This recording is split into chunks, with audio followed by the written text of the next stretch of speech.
Now this is a very interesting problem here. Number 8, if sec theta is equal to cosec theta and theta lies between 0 and 90 degree. If you remember, I told you what this symbol means. Lower number here, greater number here. And in between, if you have 3 theta, and if these two signs are like this, then you say that theta lies between 0 and 90, inclusive of 0 and 90. That means theta can be equal to 0 and it can be equal to 90, right? This is what it means. Now, if I say theta lies between 0 and 90, what does it mean? It means that theta is acute, right? So whenever this kind of symbol is given, 0 less than or equal to theta less than or equal to 90 degree, it simply means theta is acute. Okay, that is what it means. Okay, fine. So if sec theta is equal to cosec theta and 0 less than or equal to theta less than or equal to 90, find the value of theta.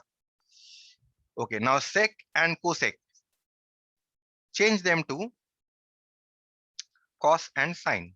You know, sec is 1 by cos and cosec is 1 by sine. So now you cross multiply, you get sine theta is equal to cos theta. Okay, and now once you have sine theta is equal to cos theta, you divide both sides by cos theta. You can write this as sine theta by cos theta is equal to 1. Now this kind of a problem I've done earlier also, I think, where sine theta was equal to cos theta. Sine theta by cos theta, you know, is tan theta equal to 1. Now what value of tan is 1? If you look at the tables, if you have memorized the tables, you will see that tan 45 is equal to 1. So 1 I can replace by tan 45. So I get here theta is equal to 45 degree. Okay. Theta is equal to 45 degree you get. Okay. And that was what they asked you to find. They only asked you to find out the value of theta. She got 45 degree. And I told you repeatedly, please do not cancel this tan and this tan. Do not cancel. Immediately after tan theta is equal to tan 45, you can write theta is equal to 45. But you are not allowed to cancel the tan. Okay. If you cancel the tan, I will cancel the sum. Next question.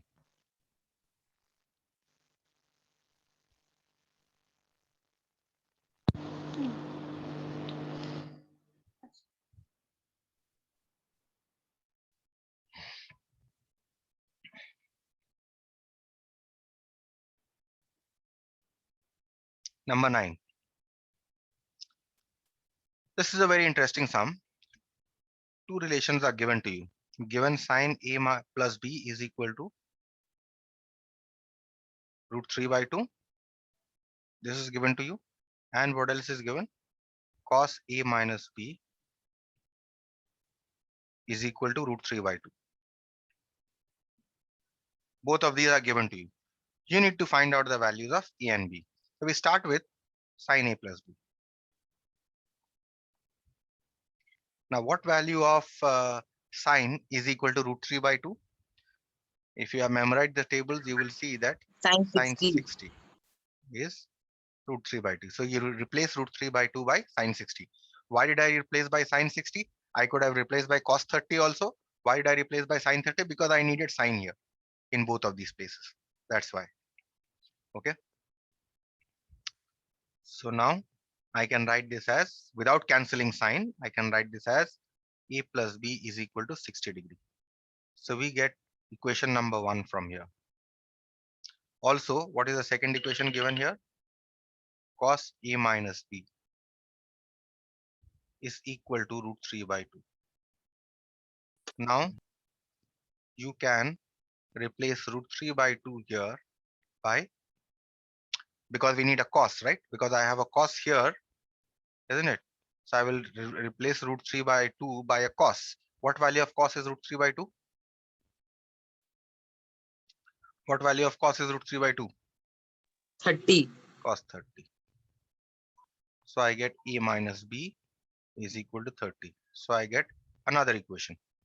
That means these two are your simultaneous equations. We need to solve them simultaneously. Okay, so how do you solve 1 and 2? Elimination method, if you remember, add the two Yes, sir. equations. Add the two equations.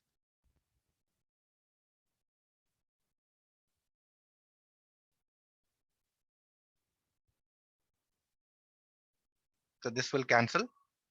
2a is equal to 60 plus 30, 90 degree. So you get a is equal to 90 degree divided by 2.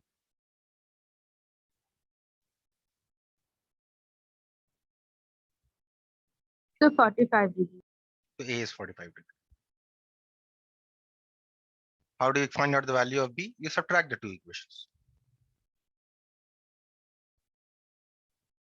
Whenever you have simultaneous equation of the form x plus y is equal to something and x minus y is equal to something, if you remember, I gave you this method. This is the best method for solving, in which the chances of committing errors is also quite slim. So here, if you subtract, this will cancel. So you get 2b is equal to 60 minus 30, which is 30. Excuse me, sir. Tell me. So we can also substitute the value of A in any of the Yes, yes, equations. yes, yes. You can substitute the value any of the two equations. But this is a method which I think is also a good method. Add first, subtract first, and then subtract, or subtract first and then add. Okay, that will perhaps the chances of making errors in this is a little lesser than putting the value. Anyway, so you do whichever is convenient to you, but this is a very good method. First adding, then subtracting. Whenever you have two equations of the form x plus y is equal to something and x minus y is equal to something. Now the next problem is a very interesting problem. And this problem we shall do when I'll be doing rectilinear figures also. But we'll do this problem once we know trigonometry. We shall do it by a very easy method. Trigonometrical method is an easy method. When we'll be doing rectilinear figures, same problem, you'll see that it becomes a little,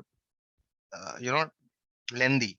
When you do by the other method, trigonometry method is better. Let's see. ABCD is a rhombus. Let's draw a rhombus.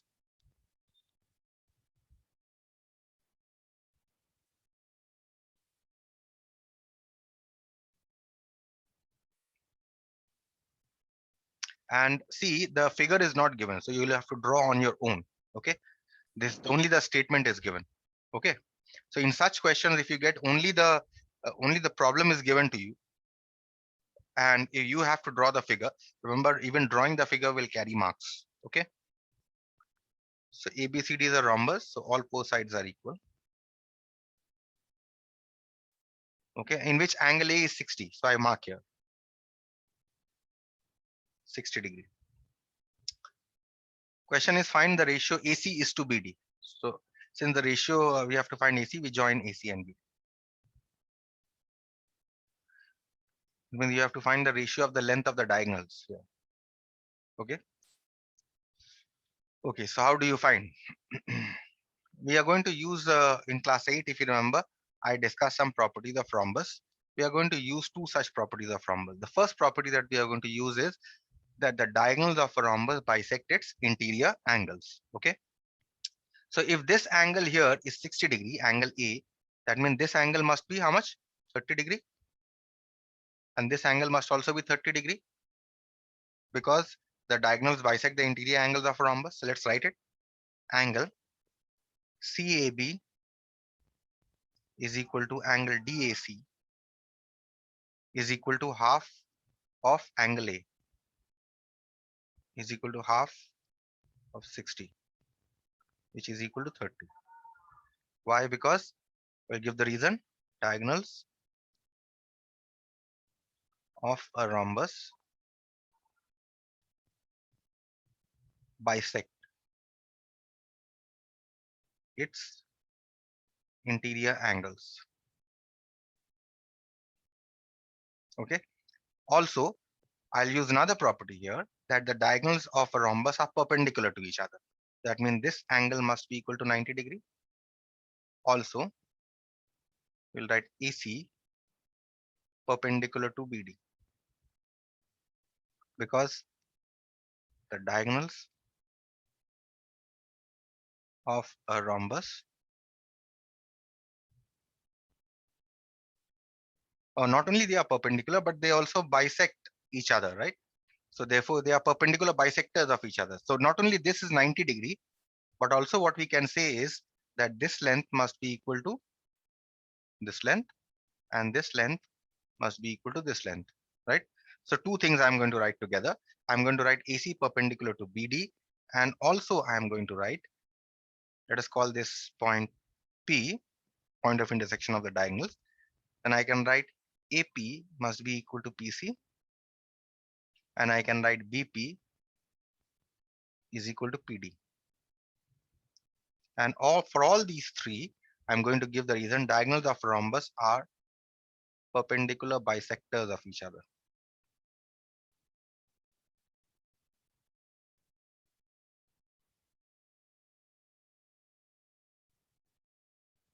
Fine. So this is done. Now look at this triangle here. Now before looking at this triangle, let's say that if this is a rhombus, let's call each of the sides of the rhombus as, let's call it A. Length of each side. So I write here, let the length of each side of the rhombus ABCD be A units. So therefore, what can we write? Therefore, AB is equal to BC is equal to CD is equal to AC is equal to A units. All are equal to A. Now look at this. Now something very interesting happens here. Only look at this triangle. Now I'm going to draw this triangle separately. You don't need to draw. You just need to observe. Okay.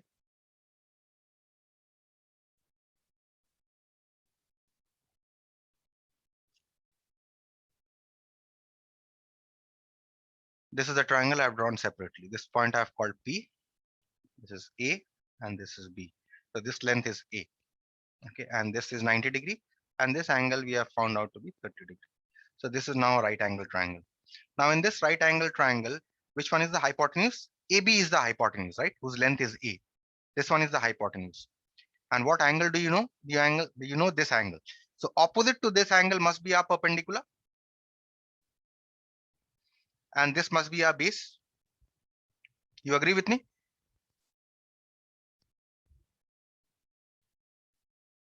You agree with me with Yes, this? sir. Perpendicular and base? Okay. So now we need to find out the length of BP, right? We need to find out the length of BP first. Okay, let's find out BP first. And then we can find out AP.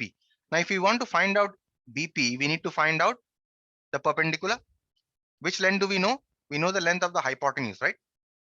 The length of the hypotenuse is how much? A. So how is perpendicular related to hypotenuse?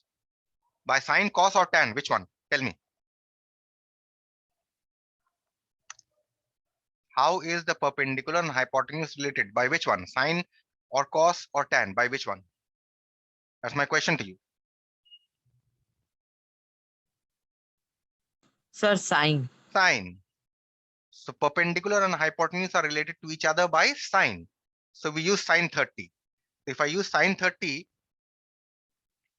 let me write here.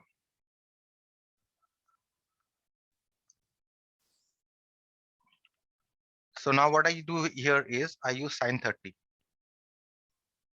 Sine 30 degree is equal to perpendicular by hypotenuse. Sine 30 is how much? Half. And what is the length of the perpendicular here? BP. What is the hypotenuse? AB. Now put the values. We need to find out BP. AB, what is the length we have taken? A. So what is the length? What is BP we are getting? Cross multiply. You get BP 2BP is equal to A. That means you're getting BP is equal to A by 2. Right? So what is this length we have got? A by 2. Now look at the rhombus here. What is this length we have got here? A by 2. So what is this entire length BD? And can anyone tell me, if this length is A by 2, what is the entire length of this diagonal BD? This is also A by 2, right? So what is the length of this diagonal? 2 into A by 2, isn't it? You agree with me? All of you agree with me? Yes, sir. Therefore, length of Yes, sir. the diagonal BD is equal to twice of BP, right? Because the diagonal bisect each other. And what is the length of BP we have found out here? A by 2, which is equal to A. So this is sine 30. Okay. Now coming back to this triangle once again.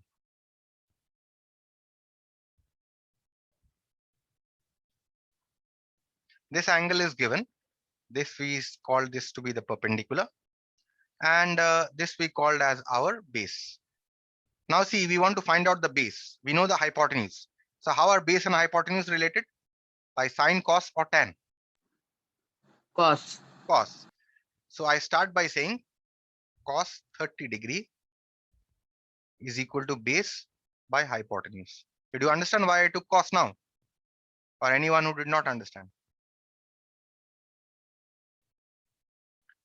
Now what is the standard value of cos 30?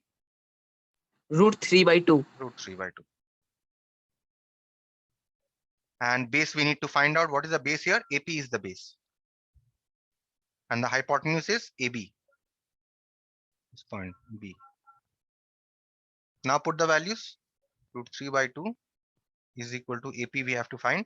And the length of each side, length of the hypotenuse is A. So that means now if you cross multiply, you get twice AP is equal to A root 3. That means AP you get as A root 3 by 2. So that means now coming back to this rhombus, AP you are getting A root 3 by 2, this length. So this length must also be A root 3 by 2,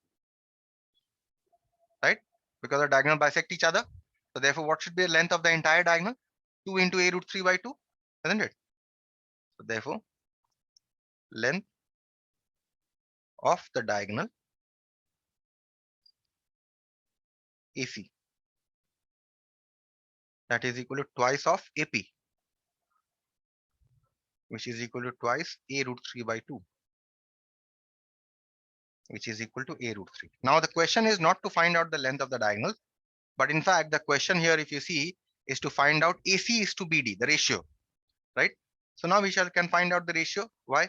Because we know the length AC and we also know the length BD. What is the length BD here? BD, how much have we found out? A. And what is the length of AC? A root 3. So therefore, AC is to BD is equal to AC by BD. Can write this as a fraction. Length of AC we have found out above to be A root 3 and length of BD was A.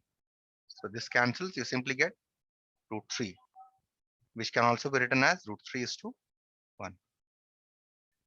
Clear with this? Or any question you have?